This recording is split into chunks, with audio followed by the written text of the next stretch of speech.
لا شريك له وأشهد أن محمدا عبده ورسوله Captain Nabi'in sallallahu alayhi wa sallam, that is, they give open and sound witness, nothing worthy of worship except Allah, He is one alone without partners and associates, and also give open and sound witness the Prophet Muhammad sallallahu alayhi wa sallam is a slave, servant, messenger, and seal of the prophets. Peace be upon the Prophet, upon his descendants, upon his companions, and upon the righteous throughout the world, and peace be unto you. Assalamu alaikum. We're forever thankful to Allah, highly glorified to see for blessing us with life. And that is the very essence of that call. That call of the Adhan is a call to life. You read in the Quran a number of occasions where it talks about calls. We know in Surah Al Jumuah it talks about when the call is proclaimed, what we are to do. So we always responding to calls. That when the call is given, move quickly to the remembrance of Allah. In your mind, move quickly to the remembrance of Allah and leave off all your engagements, all your business, traffic, whatever you engage in. Allah is saying the response to this call for Jumu'ah is much more significant. And then in the Quran, Allah talks about Muhammad the Prophet sallallahu alaihi wasallam. It said the people said that we heard the call of one calling us to Iman, and we believe. It's all about belief. Because those who respond to the call are those who believe in what the call is calling them to. We said that the Adhan is a call to life. And that call to life begins first with establishing who is greater. This is very important for the human being to recognize in your life who is greater. Are the things you have greater? The finances you have are greater? The relationships you have are greater? This call reminds us and establishes in our mind who is the greatest force. Because as you move in the world, that's what we need. We need the force of Allah moving us. In fact, this is what gives us life. When Allah talks about He's Al-Khaliq, how He created the human being, He said after He made and fashioned the human being, then He breathed of His ruh, His spirit, and then it became a living soul. See? Those without the consciousness of Allah, they are moving, although they're biologically alive, they're morally, spiritually, dead as a doorknob. So this call knocks on the conscience of the human being, wakening that human being to establishing in their soul what is most important. And what is most important is Allah.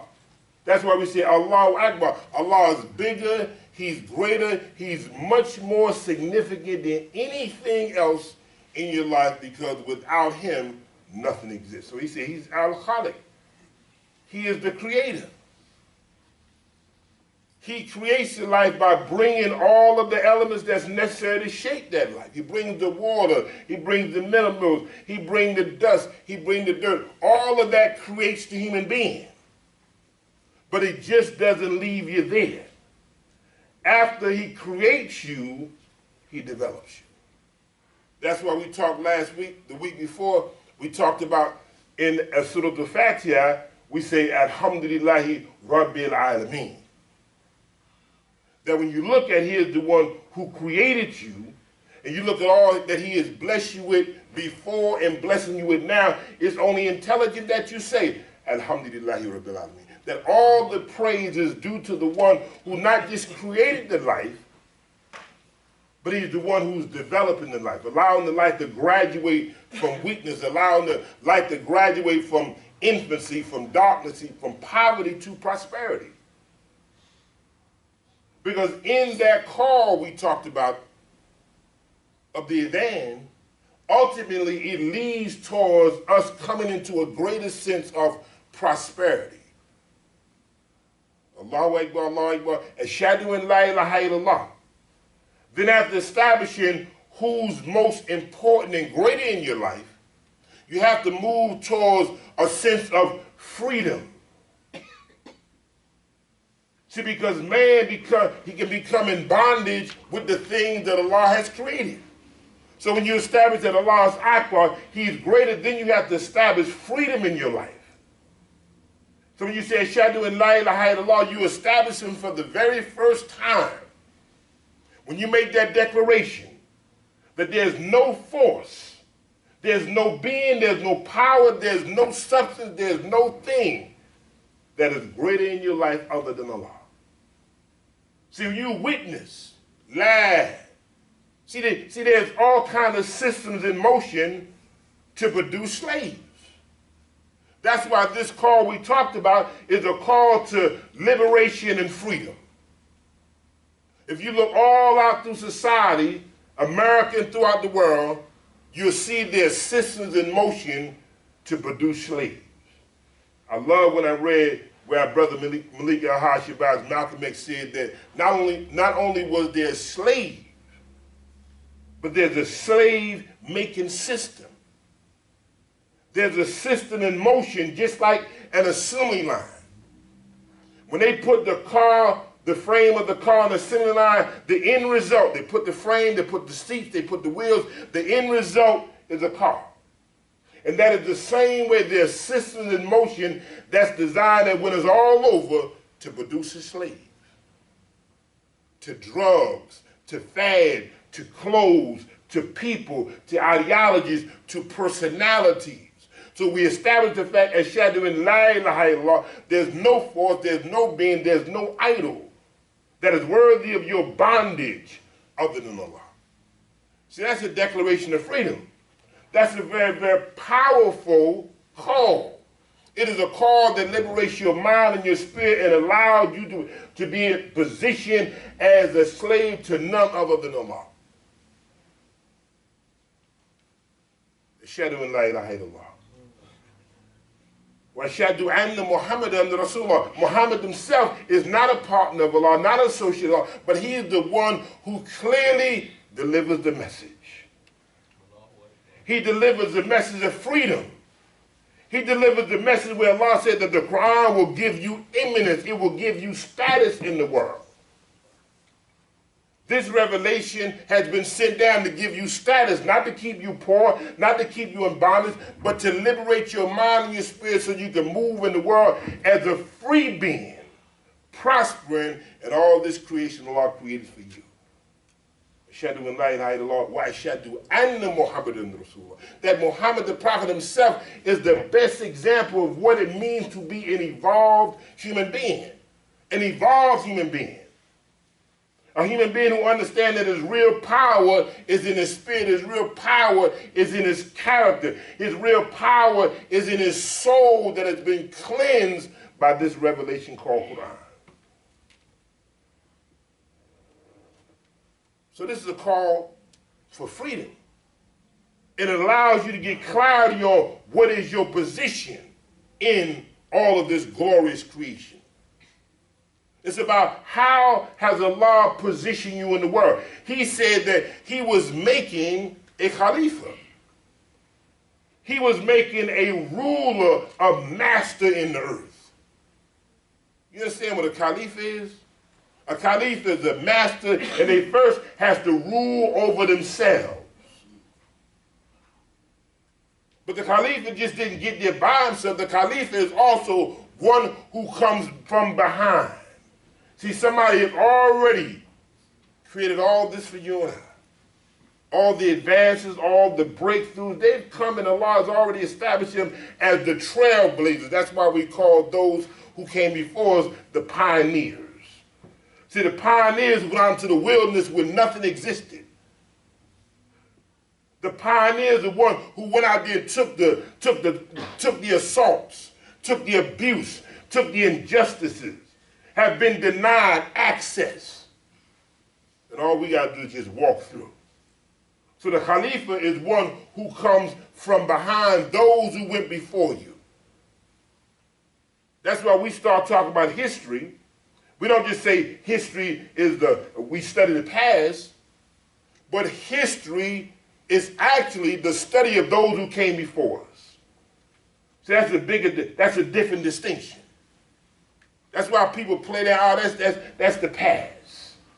No. History is studying the life of those who came before you, who made it possible for you to do what you're doing right now. So Allah positioned us in the creation as Khalifa, as the manager of all this. That's why we say, Alhamdulillahi Rabbil Alameen. All the praise is due to Allah, the one who is constantly evolving all of the knowledge he put into his creation. So Rabb, the evolver, this whole idea of evolution is connected to knowledge. Because as you go through this journey called life, you're going to gain knowledge from those experiences.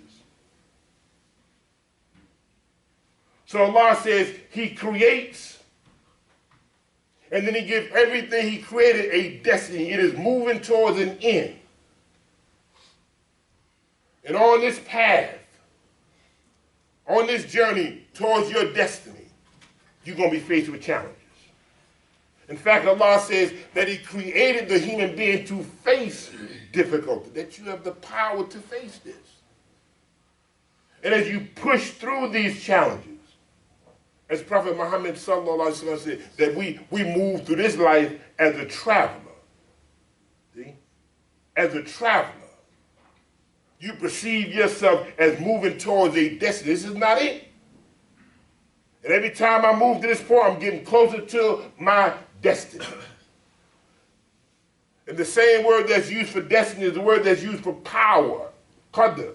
And Allah says he's al-qadir. He is the powerful. And he gave you power. And as you move on this journey, these experiences you have on this journey reveals to you your power, because power is revealing. So he says, Rabb, the one that allowed life to move from smallness to bigness. See, that's why we say Akbar. Allah's Akbar. And if you submit to Akbar, you can't remain small. You shouldn't remain small in your spirit. You shouldn't remain small in your resources. You are submitting to the greatest force in life.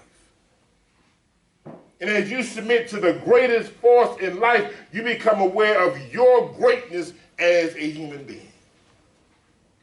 So he's Rabb. He's the one that's building you up.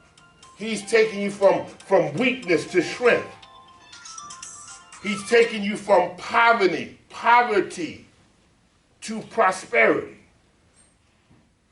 Don't be comfortable being broke. Don't be comfortable with the ideal of lack. We live in a world of abundance.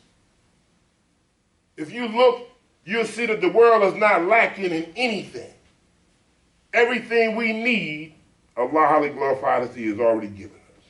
All we have to do is tap into the abundance and show our gratitude for the life he has given us, not that we own it, but as a test and a trial.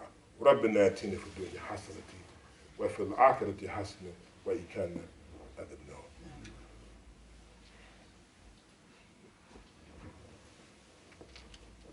Yes. Assalamu alaikum. And on this journey, he created everything and he gave it a destiny. And if you move on this journey, sometimes you get off course. That's why you pray.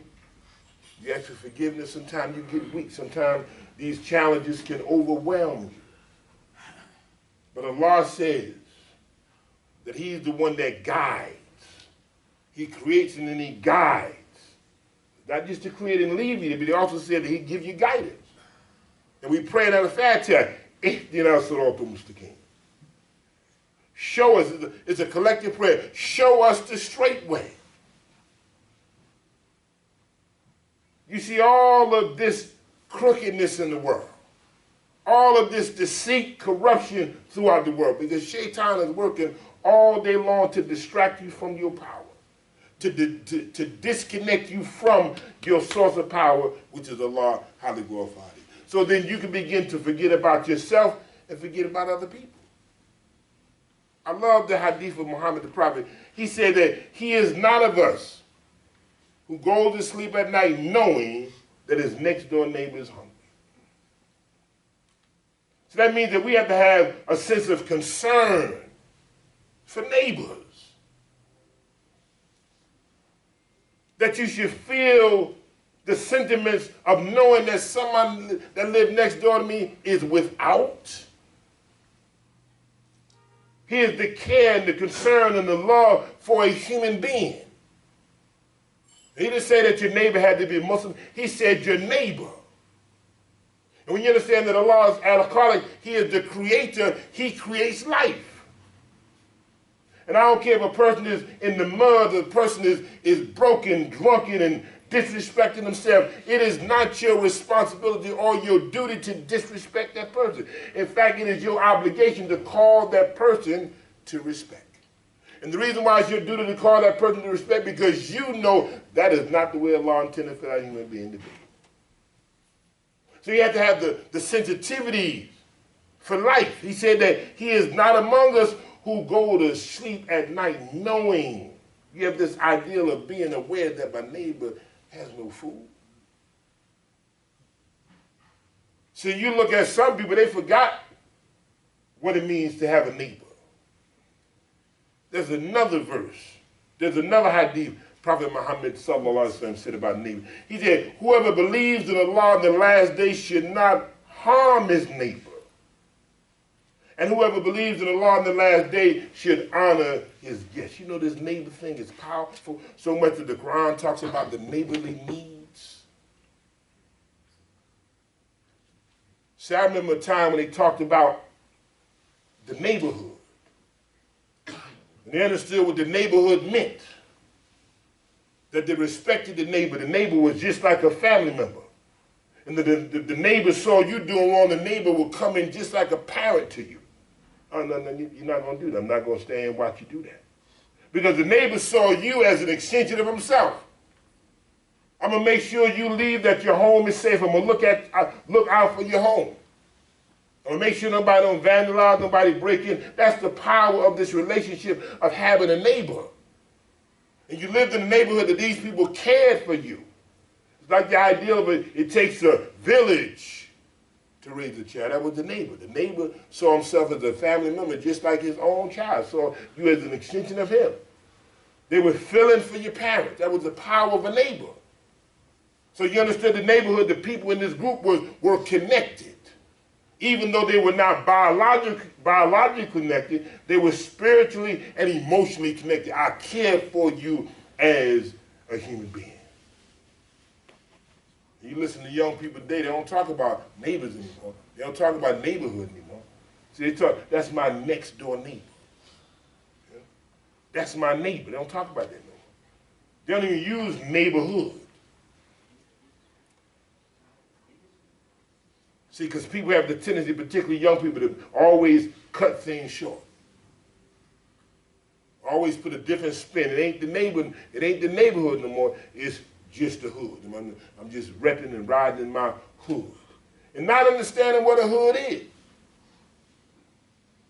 See, because the hood actually means a means of protection. This brother has a hood on his head. And when you go out, that hood protects you from the elements, from the rain, right, from the sleet. Put the hood down on that car. See, you put the hood down on the car because all the rain and snow going to mess the engine up. The hood is a means of protection. But many of the places we call neighborhoods have become very, very dangerous, where the people don't feel safe. That's why Allah had said Muhammad the Prophet, in the environment he was in, where people was living in a very barbaric way, Allah had to tell Muhammad the Prophet, peace be upon him, and you are a free man of the city. And you are a free man of the city. Because those influences in city life can lock you up. Allah said, Muhammad the Prophet, you are disconnected from those ideals, philosophy, and concepts that can put people in bondage. You're free from that. It's just like the child connected to the mother with the umbilical cord. If the cord is not cut, the cord is not severed, both mother and child die, because that is not the way Allah intended for human life to grow. There has to be a disconnect. وَأَنْتُ حِلٌّ بِهَذَا الْبَلَدِ. So the place they call hood has not been a place of security, but it's been a place where people's lives have been actually jeopardized. So in Al-Fatiha we say, Alhamdulillahi Rabbil Alameen. Then we say, I'm talking about the sensitivity, the care. Allah says He's Maliki Yawmiddin. He's the master of the day of not just judgment. We talked before about this deen, the day of debt that you have to pay for the life Allah gave you as a trust. Remember we talked about when you rent that car? So when you rent that car, you have that car for 2, 3, 4 days. When you take that car back, they monitor and look over that car. Did you burn it? Did you have an accident? They evaluate the car, and they're going to penalize you based upon the way you brought that car back. It doesn't look the way you took it. How did you care for that?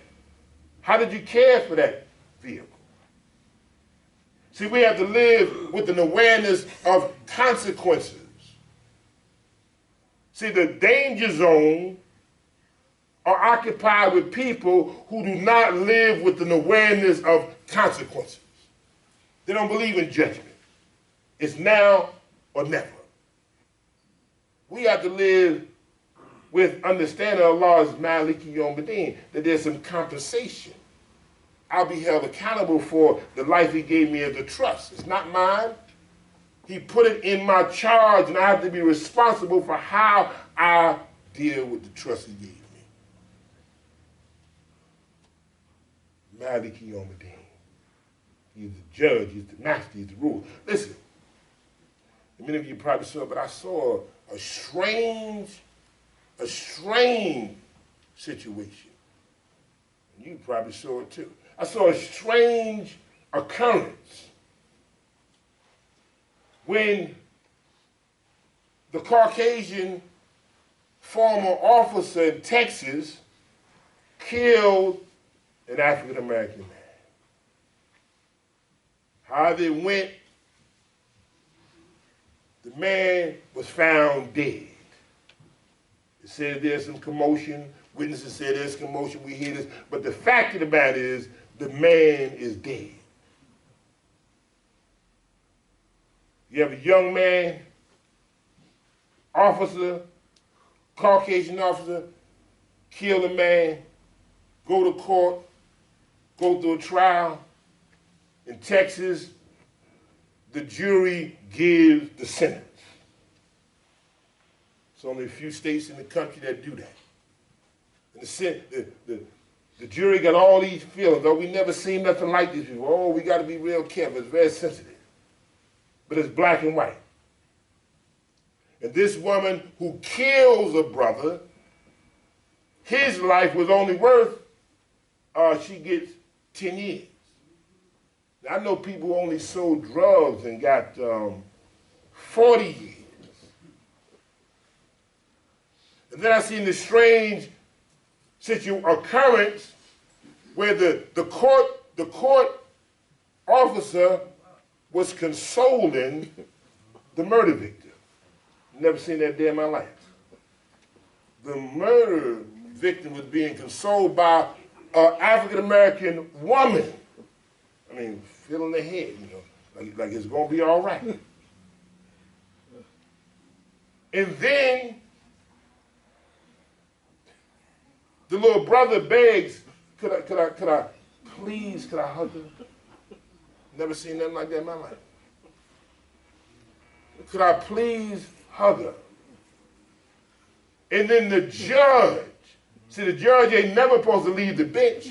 If you've ever seen a judge leave the bench, the judge only leave the bench to go in the chamber. Then the judge leaves the bench, the judge would decline a little bit, and the judge leaves the chamber leave the bench and hugs the murder victim. The murderer, the convicted murderer. You understand that? A judge And I would ask the judge, how many murder victims, Your Honor, have you embraced? Well, this is serious. How many murder victims have you embraced? And then how many murder victims, Your Honor, have you given your Bible to? This is a strange occurrence. And you saw the manifestation of the heavy indoctrination of white supremacy. See, this ain't supposed to happen to you. See, that's the message that goes out. A little white girl who's the former police officer, this really ain't supposed to happen to you. Because the little brother said, I really don't even want you to go to jail. What kind of stuff is that?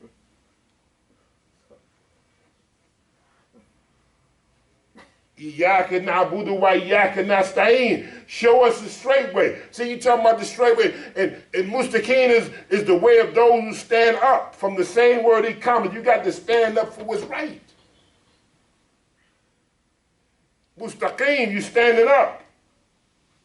And then you know Muhammad the Prophet sallallahu alaihi wasallam, he said that when you see it wrong, the first thing you're supposed to do is you try to change the wrong with your hands.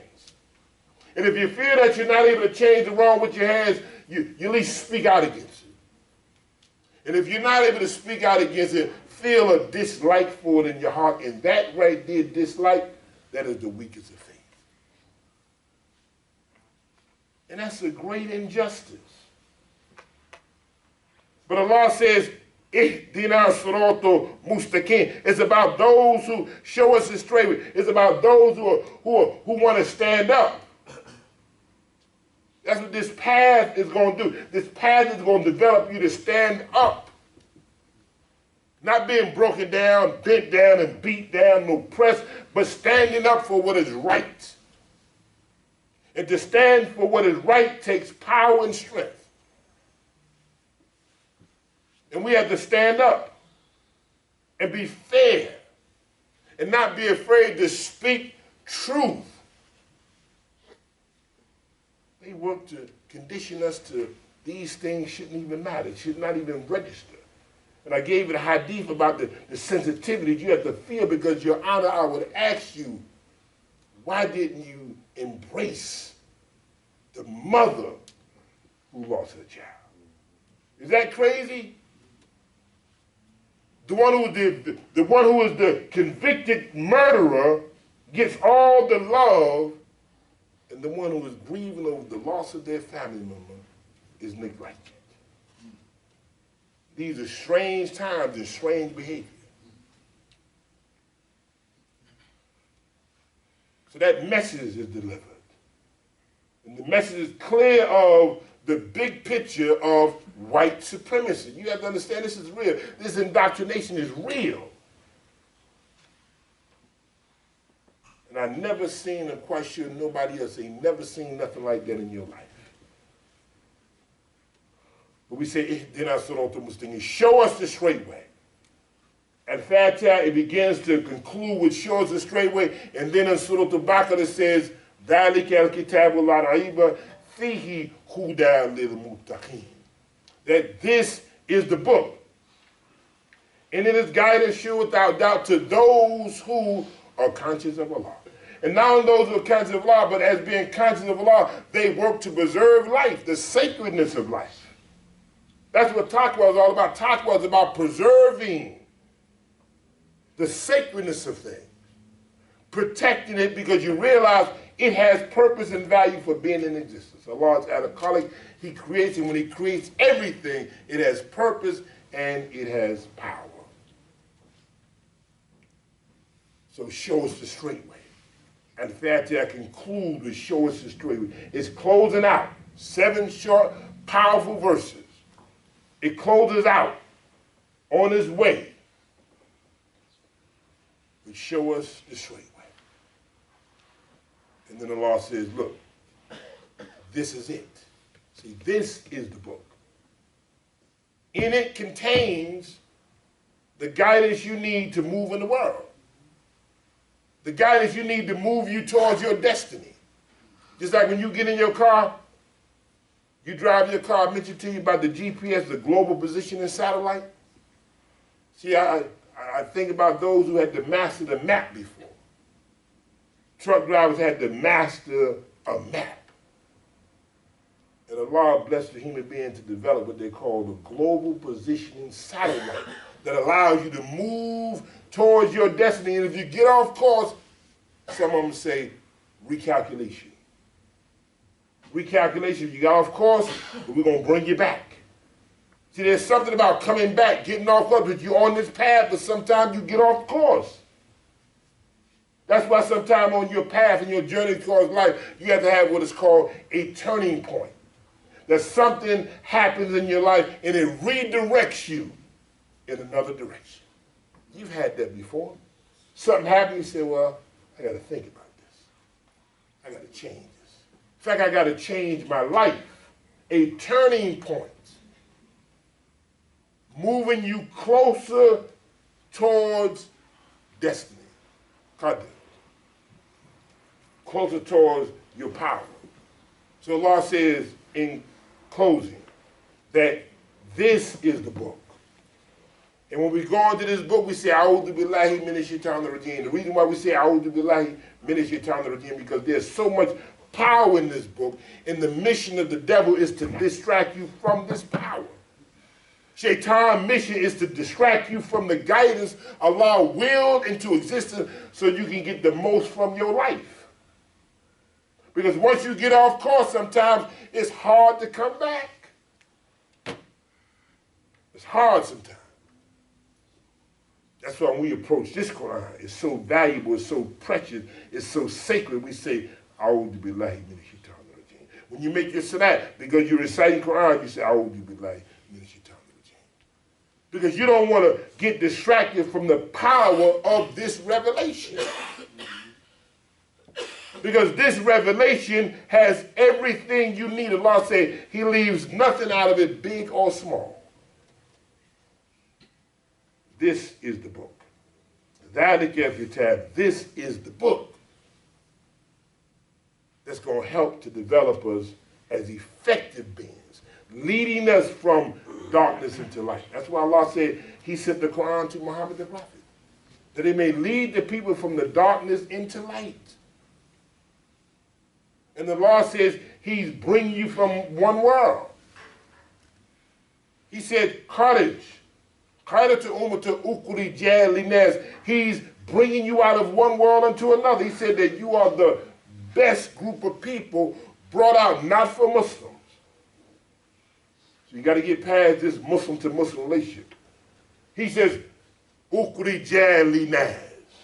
that you are the best group of people brought out for all people.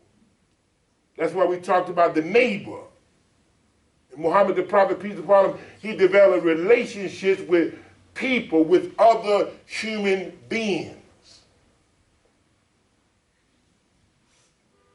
Not with Muslims. Of course we have a relationship with Muslims, but our relationship is connected to that human being that Allah created. Because don't you know it was another person who wasn't a Muslim who told Prophet Muhammad sallallahu alaihi wasallam that he was the messenger of Allah? Don't you know it wasn't a Muslim who, when the believers were being persecuted and had to move towards Abyssinia, it was not a Muslim who gave them protection. It was a human being. See? Don't you know Muhammad the Prophet sallallahu alaihi wasallam, he borrowed money from Jewish people? Wasn't Muslims. But the only way you're going to know him Alameen, I have to have some engagement with you. That's the only way they would know he's Alameen, that he has to establish a relationship where I'm showing you as we deal, I am the trustworthy. It's about relationships. And as you move in the world, you move in amongst people. That's why Allah said Muhammad the Prophet is a rahman to linas. He's a mercy to the social being, not to the Muslim linas. People. And as we build this world, we're going to engage in relationships with people. But Allah says, this is the book. And we can lead the world showing them what it means to be an evolved human being even if they never become a conscious Muslim. They can see that in you. So Allah said that we have to be a model for the world. And then there's this Quran that's going to give you status in the world. رَبِّنَا آتِنَا فِي الدُّنْيَا حَسَنَةً وَفِي الْآخِرَةِ حَسَنَةً وَإِنْ عَذَابَ النَّارِ. Allahu Akbar, Allahu Akbar, ashhadu an la ilaha illallah, ashhadu anna Muhammadan rasulullah.